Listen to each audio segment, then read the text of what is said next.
tinha feito uma inspeção do raio médio do próton usando o átomo mônico. O átomo mônico, ele dá resultados mais precisos, experimentalmente, ele dá resultados mais precisos. Mas aí dizer que a gente não conhecia, então, não conhece o tamanho do próton, significa que a mecânica quântica de Dirac não está perfeita.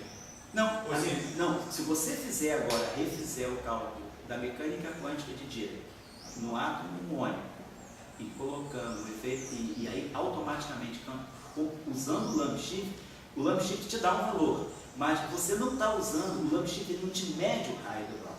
Você usa a técnica do lamp shift para experimentalmente medir o raio do próton. A equação de Dirac, ela diz que o próton é pontiforme. Como a equação de Schrödinger também, o potencial é E2 sobre 4πε0R. Então, para a equação de Dirac e para a equação de Schrödinger, o átomo é pontiforme, o próton é pontiforme.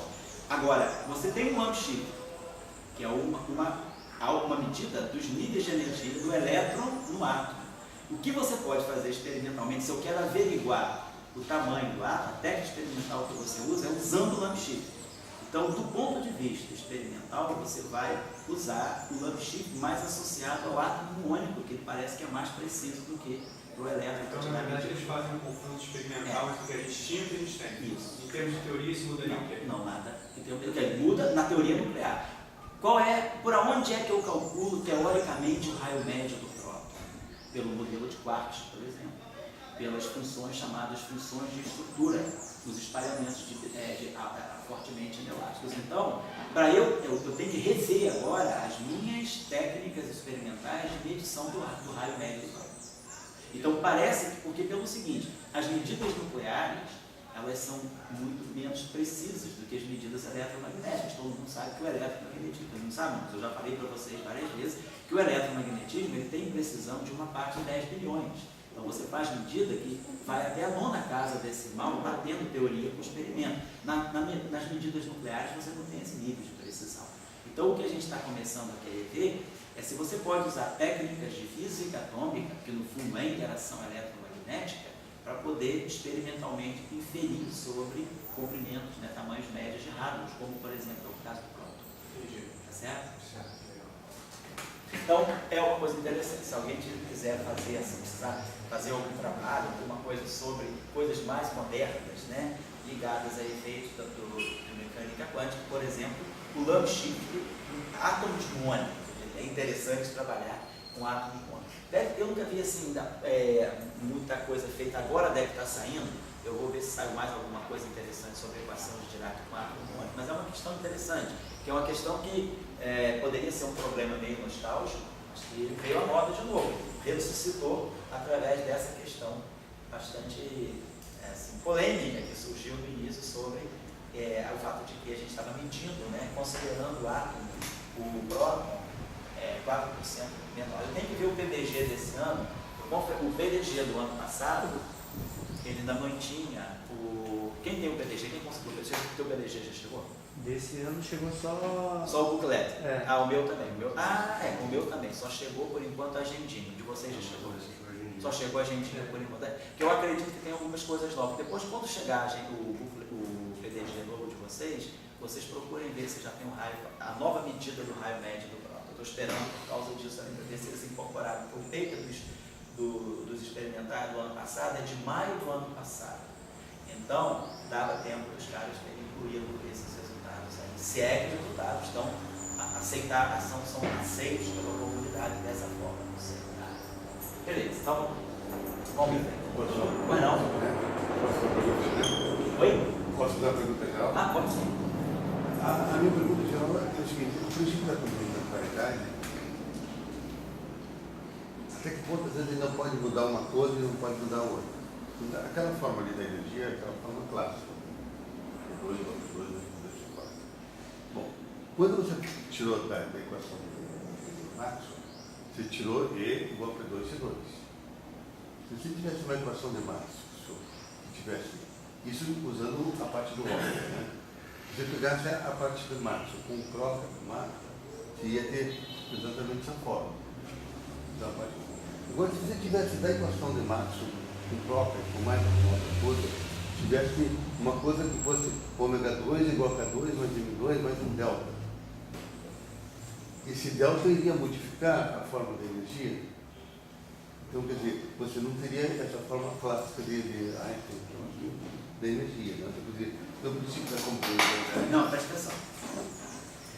Isso é relatividade. Uma outra coisa é você dizer a relação de dispersão que você está obtendo pelas equações de Maxwell. Se você tem equações de Maxwell modificadas, você vai ter modificações na relação de dispersão, certamente. Aí a pergunta que você faz é as modificações que eu estou tendo na relação de dispersão, no que sentido? Porque aquilo ali você tem que observar, é uma relação de dispersão com um objeto livre. Se você modifica a relação da dispersão das equações de Maxwell, você pode estar falando do fóton. O fóton está onde? Ele está auto-interagindo? Ele está no espaço exterior, sob a ação de um campo magnético forte. Então, a questão é que o que vai modificar a relação de dispersão é saber qual é o ambiente onde você está colocando as suas equações de Maxwell. Se você coloca, por exemplo, um ambiente em que tem um campo magnético muito intenso, você vai modificar certamente as relações de dispersão. Quer dizer, a presença de um campo magnético muito forte em cima de uma onda eletromagnética, ela vai gerar uma propagação diferente do que a onda. Se você colocar a onda eletromagnética no vácuo, ela vai. Física 4. Se você colocar a onda eletromagnética no vácuo com um campo magnético durável, ela vai. Física 4. Mas se você colocar uma onda eletromagnética no vácuo, mas com um baita campo magnético, a propagação da onda muda. É vácuo, não tem meio material, não tem. Mas o campo magnético altera o vácuo e ele cria como se fosse o vácuo, criasse propriedades materiais devido ao campo magnético muito intenso. Propriedades materiais de natureza quântica. Quer dizer, um campo magnético muito intenso, um campo magnético extragaláctico é na faixa de 10 a menos 5 graus. O campo magnético da Terra é na faixa de 0,20 graus. Então, 0,2 graus. 1 Gauss é 10 a menos 4 Tesla. Então, o campo magnético da Terra, vamos colocar assim, na faixa de 10 a menos 1 Gauss. O campo magnético do espaço exterior, em média, cosmologicamente falando, é 10 a menos 5 Gauss. Portanto, 10 a menos 9 Tesla. Então, é um campo bastante fraco. Mas, se a gente, por exemplo, está numa vizinhança de uma estrela, tipo uma magnetar, ou uma estrela de nêutrons, que tem um campo magnético, por exemplo, na faixa de 10 a 10 Tesla, portanto, 10 a 14 Gauss, o campo magnético é 15 ordens de grandeza superior ao da Terra. Esse campo magnético pode ser suficientemente forte para induzir no vácuo novas propriedades, e a onda eletromagnética, quando passar nesse vácuo, ela vai passar no vácuo polarizado. Então ela vai ter uma relação de dispersão diferente. Só que eu estou abrindo essa discussão, que aí você tem que me dizer, você tem a relação de dispersão é 2 igual a P2C2 mais M2C4, mais um delta. Agora esse delta vem de que física? Qual é a física que está por trás desse delta? Se você me disser qual é a física que está atrás desse delta, aí a gente vai saber, é um problema da relatividade ou é um problema das equações de Maxwell. Tá certo? Então, quer dizer, mas de qualquer maneira, aí tem que ver qual é a equação na nossa é a parte tem que ver a origem desse ou delta. a paralisação. Mas quer dizer, se você tiver uma onda eletromagnética e passar por uma, vamos chamar, por uma magnetar, Magnetar, né? Você pode acelerar a luz dela. Pode. Você pode fazer mais do que isso. Você pode causar uma coisa chamada biefulgência. Se, por exemplo, se a luz está polarizada, se o campo elétrico da luz gira para a direita, a luz tem uma velocidade. Se o campo elétrico dela gira para a esquerda, ela tem outra velocidade. Então, a velocidade de propagação da luz passa a depender do próprio modo em que ela está polarizada. Isso que eles chamam de efeito Stokes e biefulgência. Isso é uma coisa que pode ser induzida por um meio externo. Então, você tem propriedades muito particulares quando você coloca uma luz no campo magnético externo. E a outra pergunta é, esse C aí, ele pode ser qualquer número, 300 mil, 500 mil? Que C, a gente imagina que esse C é aquele C, que é 1 sobre raiz quadrada de 0, epsilon 0. A gente imagina que é o C das equações, é o C que sai do fenômeno, é o C da relatividade. Einstein diz que existe uma velocidade máxima de sinalização. E para ele a velocidade máxima de sinalização é C. Então, se eu tiver que colocar um número ali, eu vou colocar 300 mil quilômetros por segundo. Agora, Que é 1 sobre m0 são 0. Isso, que é 1 sobre a raiz quadrada de zero é zero. Agora, se você modificar max, isso daí que você Você poderia. pode mexer no delta, aí sim. Tá? Vamos lá? Então, esse efeito aqui. Como é que ficaria então a equação de Schrödinger agora? Então vamos olhar, a equação de Schrödinger agora ficaria energia I, H cortado, ddt, psi. Momento, parte do momento. Então o primeiro termo, o de sempre, menos H cortado ao quadrado sobre 2m, Laplaciano, atuando em psi. Depois o outro termo, menos. Aqui, esse P, se vocês lembrarem bem, P2 já é associado a menos H cortado ao quadrado, Laplaciano. Então, aqui está P4, então é P2 ao quadrado. Então, esse sinal menos vai desaparecer por causa dessa quarta potência. Ou seja, eu vou levar isso aqui ao quadrado. Então, esse sinal menos desaparece, mas esse sinal menos persiste. Então, eu vou ter aqui menos H cortado agora a quarta sobre 8 M3C2 e aqui Laplaciano atuando em cima de Laplaciano. Eu não sei, se quiser eu posso botar Laplaciano ao quadrado. É só entender que o Laplaciano ao quadrado significa divergência do gradiente, uma vez depois divergência do gradiente de novo. Estou colocando isso aqui, Laplaciano ao quadrado, psi. Esse eu já vou deixar como exercício para casa, vocês depois fazerem. Depois agora, na última parte da aula, vou fazer um cálculozinho e vou deixar vocês trabalharem em casa esse exemplo aí que é mais trabalhoso, mas que não é difícil, ele só não é trivial, não é difícil não. Então a questão que nós vamos trabalhar agora, e depois na aula que ainda vamos comparar com a equação relativista, vamos começar agora a fazer um jogo entre equação de Schrödinger e equação de Klein-Gordon. Para nós ainda, nós não temos condições, no momento ainda, de escrever uma equação de Dirac, né, que é uma equação relativista da mecânica quântica. Quando a gente fala mecânica quântica relativista, muitas vezes o que se tem em mente é exatamente a equação de Dirac. Mas no curso das férias a gente vai trabalhar a equação de Dirac. Vou terminar com vocês em dezembro, e aí quando a gente entrar no curso de férias, quem quiser fazer, aí a gente já vai passar por uma mecânica quântica relativista no sentido da equação de Dirac. E a mecânica quântica relativista ela pode ter muitas coisas. As próprias equações de Maxwell, elas podem ser vistas como equações de uma mecânica quântica relativista. Elas são a equação de uma mecânica quântica para o fóton. Claro, o H cortado não está lá ainda, mas a estrutura das equações de Maxwell ela vai estar em cima da estrutura daquilo que deve ser a mecânica quântica do fóton. A equação de Klein-Gordon ela é pobre para descrever o elétron relativista. Então a gente vai ter que buscar uma equação adequada para descrever o elétron relativismo, que é a equação de Dirac. E ela sai naturalmente, ela não é nenhuma, eu não tenho que inventar nada, eu tenho só que ler o grupo de Lorentz. Então, sabendo o grupo de Lorentz, a gente tem condição de escrever a equação de Dirac, de deduzir a equação de Dirac da maneira mais simples possível, por argumentação simples de contagem de graus de liberdade. Então, meu objetivo agora, até o final da aula, que deve demorar mais uns 20 minutos, é pegarmos a equação de Schrödinger, trabalhar uma coisa bem standard, que é a chamada a equação de continuidade, que vai começar a dar para nós assim, um subsídio para a interpretação do que é essa chamada função de onda. E depois, eu vou deixar para vocês fazerem o mesmo exercício que eu fizer hoje, fazerem com esse termo aqui, que vocês vão ver que esse termo aqui, ele já traz uma correção interessante à discussão de hoje. E depois, na próxima aula, a gente retoma essa discussão com a equação de Klein-Gordon, mostrando por que, do ponto de vista relativístico, a equação de Klein-Gordon pode ter problema com a mecânica quântica. E aí é isso que abriu as portas para buscar essa equação de Dirac.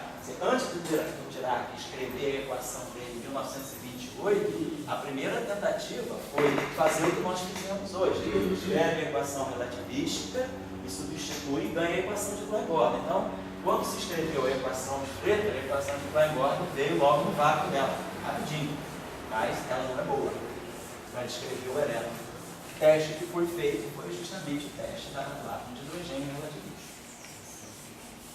Então vamos trabalhar agora uma coisa muito simples, só vou orientar vocês, muitos de vocês que já fizeram o curso já viram, mas é só para quem nunca viu. E aí eu vou querer que vocês transpassem esse exercício para esse cálculo, porque é simples, mas é menos trivial. Então vamos retomar a equação de Schrödinger. E H cortado, ddt psi, na presença de um potencial já. Então, menos H cortado ao quadrado, sobre 2m, Laplaciano de psi, mais d psi. Então, essa é a equação de Schrödinger na forma padrão. Nós já vimos aqui, quando a gente estudou as equações de Maxwell, como é que a gente tirava uma equação de continuidade a partir das equações de Maxwell. Vocês estão lembrados que quando a gente estudava, né? Divergência de E igual a ρ sobre ε0. Rotacional de E igual a menos dv dt. Divergência de B igual a 0. E o rotacional de igual a 0, ε0, dT, que é a correntinha de deslocamento, mais 0J. Aí todo mundo lembra desse exercício. A gente vai e multiplica essa equação aqui por B.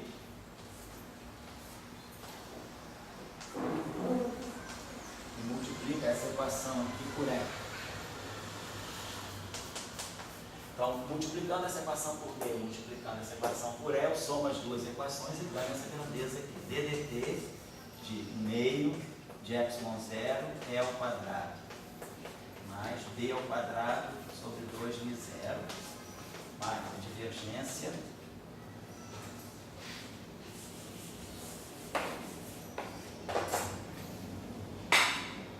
1 sobre μ0 é vetorial B é igual a 0. Ou seja, a gente ganha uma equação de continuidade a partir das equações de Maxwell. Aí a gente vê que isso aqui faz o papel da densidade de energia transportada pela onda, pelo campo eletromagnético, densidade de energia elétrica, densidade de energia magnética, densidade total de energia da onda, do campo eletromagnético. E aqui é aquele chamado transporte de momento, é a densidade de momento que dá a intensidade de uma onda eletromagnética, que é o que a gente associa ao vetor de Point. Então, a pressão de radiação, todos aqueles fenômenos. Então, essa equação é uma equação de continuidade, que sai das equações de Maxwell. Então, é só cálculo vetorial. Vamos fazer a mesma coisa aqui. O que nós fizemos lá? Nós tivemos que produzir ddt de alguma coisa, que é que a energia, ela sempre aparece como um quadrado de um campo, um quadrado. A amplitude, né? Quando a gente pega, por exemplo, a energia de uma onda mecânica, a gente vê a densidade da energia associada à amplitude ao quadrado. Né? No oscilador harmônico, a energia é o meio de mv2 mais o meio de kx2, ou seja, a energia é A2 cosseno ao quadrado de ômega t. E aí, em média, a energia é o meio de A2. Então, a amplitude da onda ao quadrado está ligada à energia de uma onda. Então, aqui eu tenho essa equação linear em si. Para eu produzir alguma coisa ao quadrado que eu quero aqui interpretar, por exemplo, como energia, eu teria que multiplicar por psi. Então, eu tenho duas possibilidades aqui. Eu pego essa equação, multiplico por psi mesmo. Vamos fazer o seguinte. Ou eu pego essa equação e multiplico. Vamos fazer o seguinte. Vamos escrever o conjugado complexo dessa equação. Vamos tirar aquela operação de conjugação complexa. O I vira menos I. H cortado é real e o psi vira psi estar. Então, estou tirando o conjugado complexo dessa equação, dessa grandeza. Menos H cortado ao quadrado sobre 2n. O Laplaciano é um operador real, né? D2, dx2, não tem nada de complexo dentro dele. O potencial, vamos chamar um potencial real. O potencial é uma função de x, né? Mas uma função real. Não estou colocando dependência em x, mas é um potencial de x real. E a complexificação fica toda em cima do psi. Então, o que a gente pode observar é o seguinte, tem duas das duas. Eu quero produzir uma amplitude, uma energia, alguma coisa que seja energia ao quadrado. Do ponto de vista da energia, vamos pensar, a energia é um quadrado, a energia é uma coisa real. Então, para eu formar um quadrado aqui, ou eu posso formar psi ao quadrado, ou eu posso formar psi estar psi. Então, o que a gente faz aqui normalmente é pegar essa equação aqui, eu multiplico pelo conjugado complexo psi. É como eu peguei aquela equação, multiplico uma equação por E e multiplico a outra equação por B. E essa equação aqui, que é o conjugado complexo dela, eu multiplico por psi. Se alguém quiser, faz outras tentativas e vê que não vai levar nada. Mas fisicamente, antes de fazer o cálculo, por que eu fiz isso? Por que eu não saí dando chute, multiplicando por psi mesmo? Não saí dando chute porque eu sei que a energia deve ser o quadrado da amplitude de uma onda. Se isso aí é uma onda psi, o quadrado da amplitude dela não é psi ao quadrado, é módulo de psi ao quadrado, porque essa é uma onda complexa. Então, aquilo que eu poderia associar com uma energia, por exemplo, seria psi estar psi, módulo, né?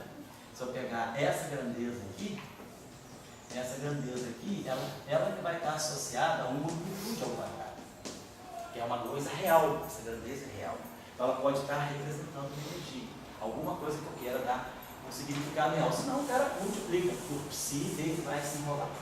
Não vai ganhar nenhuma equação de continuidade. Então, a gente fazendo esse cálculo, multiplica essa equação aqui por psi estar e essa por psi, e subtrai uma da outra. Então, multiplica por psi estar, subtrai. Quando eu subtrair essa equação aqui, vou pegar essa menos essa. Então, estou deixando os psi multiplicando. Então, esse aqui vai ficar com o sinal mais. Então, isso menos isso vai ficar isso mais isso. Isso menos isso vai ficar isso mais isso. E isso menos isso vai ficar V, psi estar, V, psi estar, psi. Então, esse termo aqui se cancela nesse processo de substituição. Então, nós vamos ter do lado esquerdo uma equação que dá para nós IH cortado ddt. Mas aí vocês vão observar. O lado esquerdo é rapidinho, eu tenho psi estar derivada de psi, mais psi derivada de psi estar. Então, pela regra de Leibniz, é claro que o lado esquerdo imediatamente ele está dando já o que a gente procurava, psi estar, psi ao quadrado. Bom, isso aqui para nós teria uma carinha, vamos dizer assim, pensando numa analogia com o eletromagnetismo, seria uma energia. A derivada temporal de uma energia. A energia está aumentando, a energia está diminuindo, às custas de quê? Eu estou gerando uma equação de continuidade. Do lado esquerdo, eu vou ter menos H cortado ao quadrado sobre 2m, laplaciano de psi vezes psi estar. E menos, bota o sinal relativo, né? Menos laplaciano de psi estar.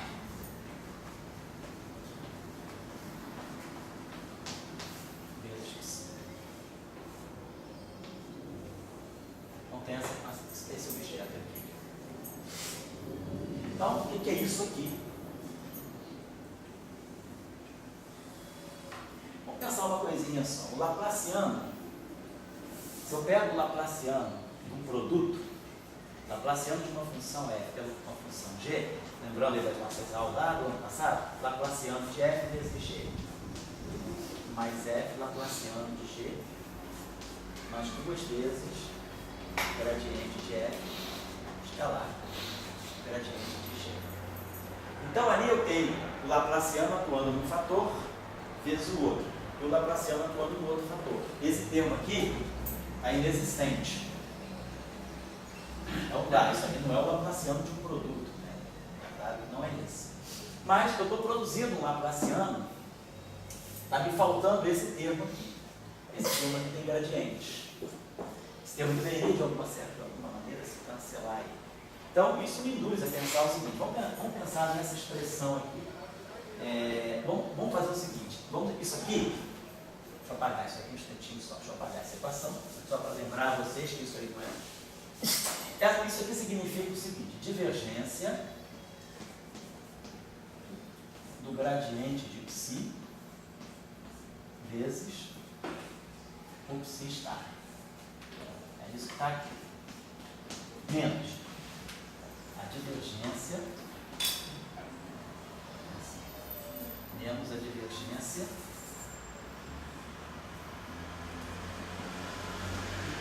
do gradiente de psi estar vezes psi.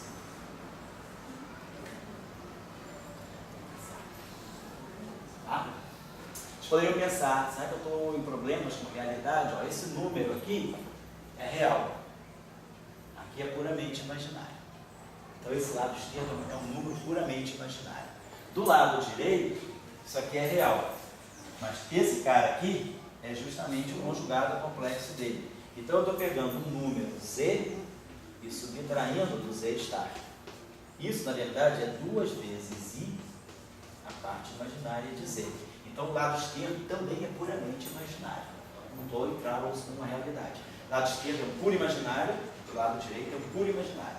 Estou subtraindo um número e seu conjugado complexo. Então o I está aqui, está escondido aqui dentro dessa subtração. Só esse lembrete. Agora observe o seguinte, aqui eu tenho a divergência do gradiente desse objeto. Vamos pensar, lembrar do nosso cálculo também lá no passado, a gente trabalhou bastante isso. Quem é a divergência do gradiente de um vetor vezes uma função? Vou botar assim. Se eu tivesse para fazer esse cálculo. Divergência do gradiente de uma função, quer dizer, eu calculo divergência sempre de funções vetoriais, de grandezas vetoriais. Se isso aqui é um escalar, isso aqui é um vetor, que é um gradiente. Estou tirando a divergência desse vetor. A lei da divergência, né? A divergência de um vetor vezes uma função, vou até colocar de uma forma mais geral. Se eu tenho a divergência de um vetor vezes um escalar, isso fica a divergência do vetor vezes o escalar, mais o vetor escalar gradiente do escalar. Essa é a lei que a gente aprendeu a fazer isso aí. Muito bem. Então, nesse caso, eu estou pegando a divergência de alguma coisa e isso aqui deve ser o vetor. Então, se eu pegar a divergência, vamos pegar esse termo assim, ó, se eu pegar assim, psi estar gradiente de psi, se eu fizer isso aqui, eu vou seguir essa regra. Vai ficar a divergência do vetor, que vai me dar então o laplaciano de psi, vezes o objeto escalar, que é o G. Só troquei a ordem aqui. Mais o gradiente do escalar vezes o próprio vetor que já está lá dentro. Então, o próprio vetor que já está lá dentro é o gradiente de psi. Escalar, o gradiente do escalar. Gradiente de psi estar. Então, esse termo aqui, ó, já consigo dar uma enquadrada nele. Está aqui, ó. Então, esse terminho que está aqui, eu vou escrever ele assim, ó.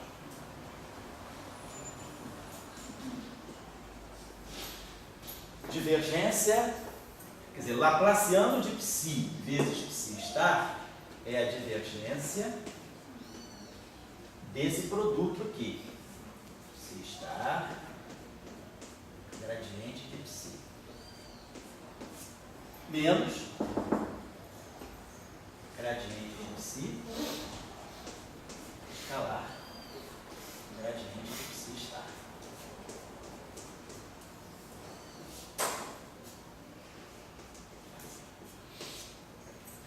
Agora eu vou fazer a mesma coisa nesse termo. Só que esse termo aqui é exatamente, se nem fazer tudo de novo, eu refaço aquela expressão colocando aqui psi e aqui psi estar. Então, se eu pego aquela expressão e troco onde tem psi, coloco psi estar, e onde tem psi estar, coloco psi. Então, eu peguei a expressão anterior, para pegar esse termo aqui, eu fiz a mesma coisa, eu peguei divergência do psi por esse gradiente. Então, dá o laplaciano do psi estar, vezes o psi, mais isso aqui. Então, esse termo que está aqui,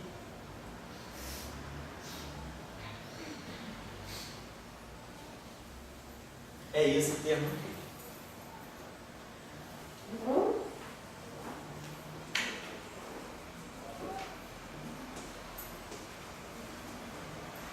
É o divergente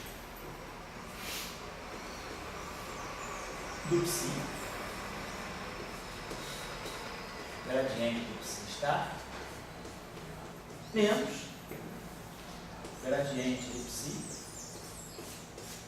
escalar, gradiente de psi estar. Então a gente reescreveu esse termo desse modo e reescreveu esse termo desse modo. Claro, esse termo está subtraindo esse. Então, isso está me dizendo que é isso aqui menos isso aqui. Então, esse termo que tem os gradientes duplos, ele se cancela. Então, esse termo aqui cancela com esse termo aqui. E aí, toda aquela expressão ali acaba sendo, no final do dia, deixa eu apagar isso aqui, no final da manhã, colocando aqui meio-dia, já é quase meio-dia, divergência do psi estar. Gradiente de psi menos psi. Gradiente de psi estar. Então isso me reconduz realmente a uma equação do tipo equação de continuidade. Eu tenho a derivada temporal de uma grandeza, né? Deixa eu apagar isso aqui um instantinho. Então essa equação pode ser colocada dessa forma. Derivada temporal. Posso dividir tudo por I, eu vou jogar esse I para o lado de lá. Então vai ficar derivada temporal. Vou dividir tudo por IH cortado.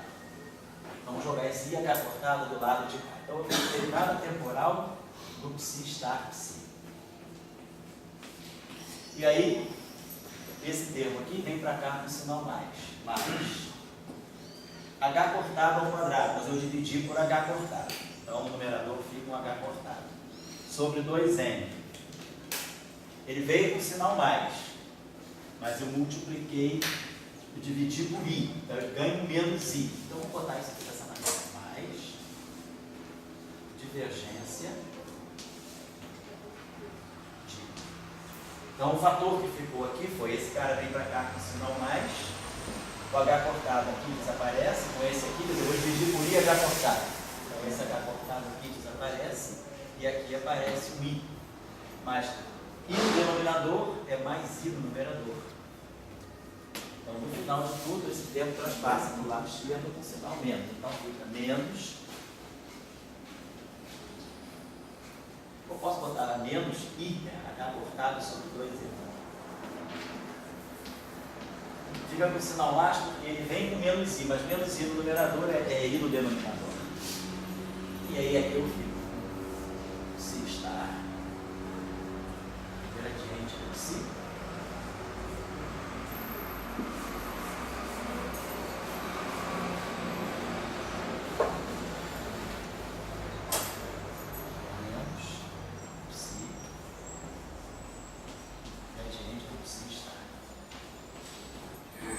Nós estamos diante de uma equação de continuidade. A derivada temporal de uma grandeza e a divergência de um vetor, elas se balançam para dar algum princípio de conservação. Tem uma equação de continuidade, onde essa grandeza aqui é estritamente positivo, real, e essa grandeza aqui também é real, porque isso aqui é puro imaginário, isso aqui é I, e tem um I aqui embaixo. Então, essa grandeza como um todo é real, esse número todo aqui, que está aqui é real.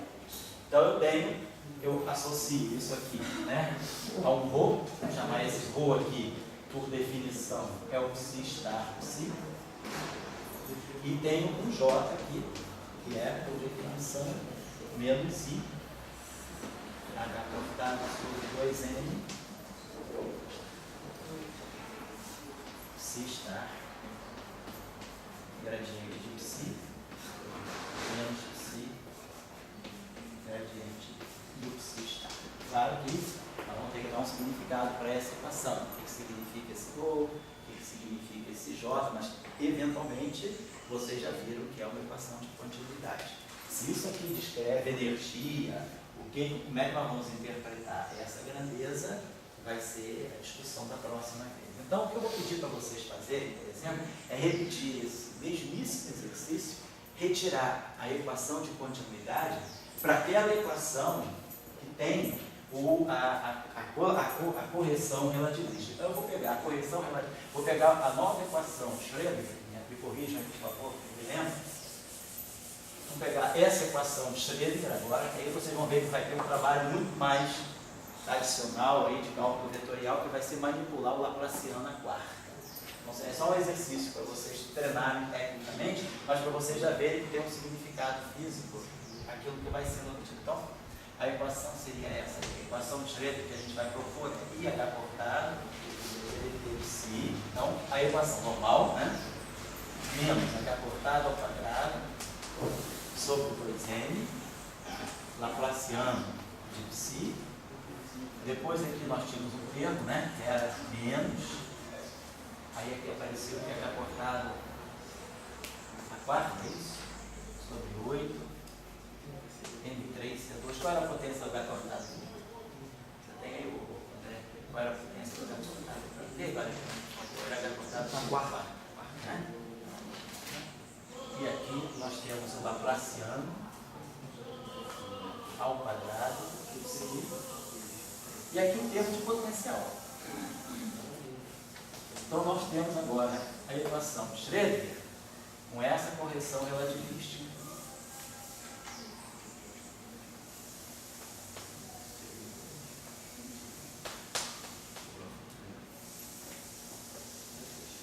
Certo? Bom, aí agora a questão, como é que vai ficar a equação de continuidade? Obviamente, né, o lado esquerdo não vai mudar. Vou multiplicar isso por psi está, e vou pegar o conjugado complexo dela, vou multiplicar por psi. Claramente, esse lado aqui não vai mudar. Mas o que vai mudar drasticamente é a forma da corrente. Então, a corrente que vai sair nessa lei de conservação vai ser muito diferente, porque agora ela vai ter termos que vão ter Laplaciano ao quadrado. E aqui eu só tinha Laplaciano. Então, vocês vão ter que pegar aquela relação da cálculo vetorial, né? Ver agora como é que vocês vão mexer com essa equação, introduzindo aí esses Laplacianos ao quadrado. Então, essa equação que eu vou querer que vocês reobtenham, né, é um exercício puramente de matemática, que vocês reobtenham a expressão do J nesse caso aqui. E aí, vou pedir a vocês também, já que vocês chegaram a esse ponto, a gente tem 15 dias aí pela frente, pegar a equação de Klein-Gordon. Vocês já podem fazer esse exercício, se vocês adiantarem, eu discuto na aula. 1 sobre C2, D2 dt2. Menos Laplaciano. Aqui ficava mais 1 sobre o comprimento de onda de cômputo ao quadrado, atuando em psi, igual a zero. E aí aqui essa equação é diferente, porque aqui eu tenho D2 dt2. Então, essa equação, ela vai ter uma equação de continuidade que muda o ρ. O ρ vai mudar, porque aqui agora é uma derivada segunda, não é mais derivada. Então, não vai ficar tão simples a vida do lado esquerdo. E aí vocês vão ver que essa equação vai saltar nos olhos de vocês que o ρ dessa equação tem uma característica muito distinta. Olha para essa equação. ρ é positivo definido. ρ é psi, psi2, módulo de psi ou psi estar psi. Então esse ρ é sempre maior ou igual a zero. Quando vocês pegarem a equação relativística, vocês olhem para a expressão do ρ e vocês vão ver que o ρ não tem uma positividade assegurada. Então, na física não relativística, eu tenho uma coisa estritamente positiva. Na física relativística, eu tenho uma coisa que pode ser, vocês vão ver que é um número real, não tem positividade garantística assegurada. Aí isso aí já vai abrir a cabeça da gente para aquilo que vai poder ser a interpretação do psi. Naquele caso, vocês estão começando a perceber, o que eu quero que vocês percebam é o papel da derivada temporal. Se a derivada espacial muda de ordem, lá da equação de Schrödinger para aquela equação relativisticamente corrigida, eu aumentei a ordem da derivada espacial, mas deixei a ordem da derivada temporal. Então, eu não tenho muitos problemas estruturais com isso. Mas quando eu levanto a ordem da derivada temporal, eu mudo a física. Por quê? Porque derivada temporal é momento. Então, se eu começar a mexer, derivada segunda da posição é a aceleração. Mas a derivada terceira da posição é o quê? Se eu faço uma física agora, com a derivada da aceleração, que mecânica é essa? Mecânica para mim é x x ponto, x 2 pontos. O que seria uma mecânica com x 3 pontos? Estou levando a ordem da derivada. Então, quando a gente levanta a ordem da derivada temporal, a gente mexe com a física. Por quê? Porque tempo, ele dá a evolução do sistema. Então, se eu tenho uma física controlada por uma derivada temporal, eu tenho um tipo de fenômeno. Mas se eu tenho uma física com duas derivadas temporais, eu tenho outro tipo de fenômeno. Duas derivadas temporais, o problema inicial pede uma posição inicial e uma velocidade inicial. Duas derivadas temporais. Se eu tiver uma derivada temporal, a minha condição inicial basta ser a posição inicial. Então, eu tenho menos grau de liberdade, eu tenho menos manipulação do sistema. Se eu tenho uma física com uma derivada temporal, eu preciso preparar o meu sistema nas condições iniciais, dando dele só a configuração dele. Mas se eu tenho uma física, uma dinâmica baseada em duas derivadas temporais, quando eu preparo o meu sistema, eu tenho que saber não só a configuração dele, mas as configurações de velocidades iniciais também. Então eu tenho um outro trabalho a fazer, eu aumento o grau de liberdade do sistema. O sistema vai depender de mais objetos. Então, mexer na derivada temporal de um problema de física não é simplesmente uma questão de é uma derivada a mais. É toda uma física diferente. Não está lembrado da mecânica. Se eu tenho uma derivada temporal, eu tenho a difusão do calor. Mas se eu tenho duas derivadas temporais, eu tenho um fenômeno hiperbólico, eu tenho uma onda. Não é uma difusão, é uma propagação ondulatória. Eu tenho um fenômeno ondulatório, é diferente. Então, eu estou querendo colocar esse exercício com vocês, quer dizer, mas eu estou dizendo por que eu estou colocando, né? Porque senão o cara nem percebe por que eu estou fazendo essas manipulações. É para ver que eu aumentei a derivada espacial, muda a corrente, mas a física não vai mudar.